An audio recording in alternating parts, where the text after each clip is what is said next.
Hockey is front and center at Rexall. Never seems to be too early to start talking hockey. The World Junior Hockey Tournament doesn't begin until Boxing Day, but Hockey Canada believes it's never too early to start preparing. So 47 of the best junior players in the nation hit Edmonton to begin the process of mining for gold on the ice. Well, this is the first step of the process. They're not going to make the team out of this camp. They've been identified by Kevin Pendergrass, our scout, and this is the first step. 5 days to assess and impress. 22 first-round picks on hand, including this year's #1 overall selection, Ryan Nugent-Hopkins of the Oilers. He was one of the final cuts last year and would like to play for Team Canada, but his focus is on the NHL. Nugent-Hopkins says if it came down to it, he'd rather play for the Oilers than the World Juniors.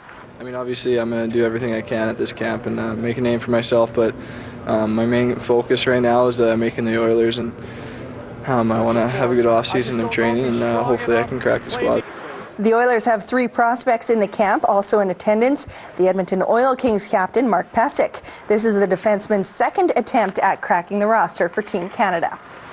Yeah, it's pretty cool. I mean, you got to play against Ryan Nugent-Hopkins and Huberdeau's on my team, and there's a lot of big names, Johansson, Gudbranson.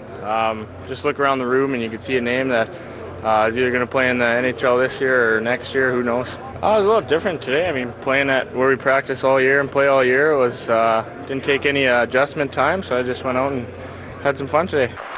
There will be no cuts, but players might not get an invite to the final selection camp in December. This camp wraps up with red versus white scrimmages at Rexall on Saturday and in Fort McMurray on Sunday. The public can check out the sessions for free of charge. Edmonton and Calgary will split hosting duties for the World Juniors. He joined the Eskimos with a reputation of a bit of a bad boy, but running back Jerome Messam is now the top gun in the backfield, and he's gaining positive attention for the right reasons. It feels great. It feels good to get recognized for my hard work. Messam was named the top Canadian player in the CFL for the month of July. The Eskies picked him up from BC after the Lions kicked him out of training camp for bad behavior. He's had a few run-ins with officials and the opposition, which compelled Coach Kavis Reed to have a few nose-to-nose conversations with Messam.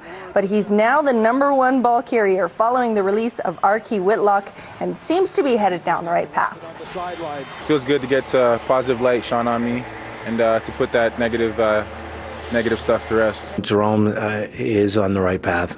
He's doing things the right way. His teammates have fully accepted him. They have created an environment where he hasn't been judged by his past, and I think that has been very much a part of the reason why Jerome has, to this date, has been good for the Edmonton Eskimos. Messam closed out July with 55 carries for 274 yards, 4th in the league, and 2 touchdowns.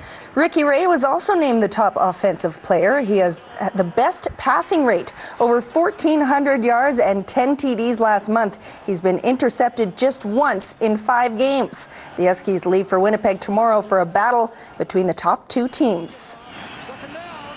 Desperate for help as the only winless team in the CFL, the BC Lions have acquired receiver Arlen Bruce from Hamilton for a 3rd-round pick in 2012 and a conditional.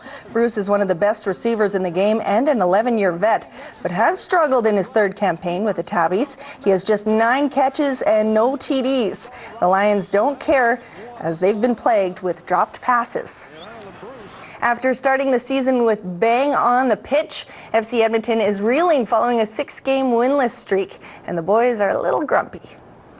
You guys look grumpy on the field. It's just competitive all the time. That's how it is.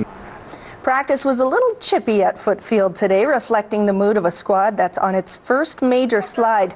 But that's what you might expect from a team that's near the top of the league when it comes to yellow cards and reds. They are rough and somewhat undisciplined, but FCE says they won't change, and it's not the reason for the losses.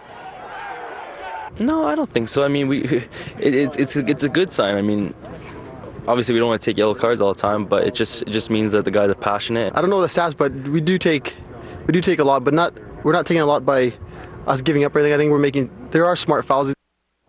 FCE is still in good playoff shape, 3rd in the league, and will host Puerto Rico on Saturday.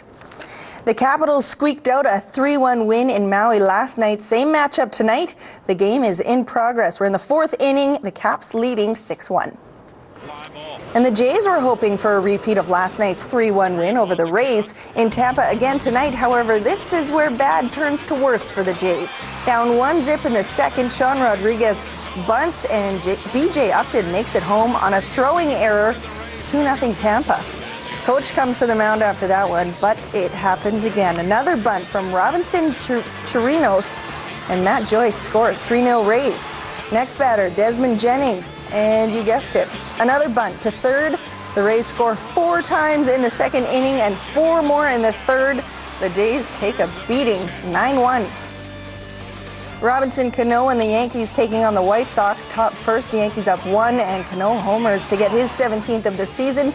New York goes up 4-0. Next inning, Yanks up 4-1 with runners on the corners. Curtis Granderson gets Brett Gardner and Derek Jeter home. Some high-scoring games tonight. Now it's 6-1. Top of the third, 1 on. Eric Chavez knocks it out of the park for his first home run of the year.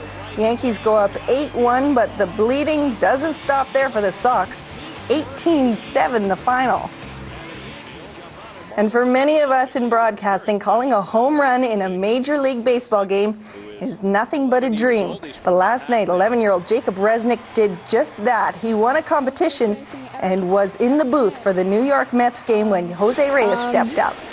So here's the first pitch from hand, and Reyes rips it. Back it goes. It's good! A home run for Jose Reyes, and the Mets tie the game. That was fantastic, Jacob. That was a great call. He wasn't even nervous. He did such a great job. I'm envious of the kid. He did. He looks so cute sitting in that big chair, too. Stay with us. We're back right after this break.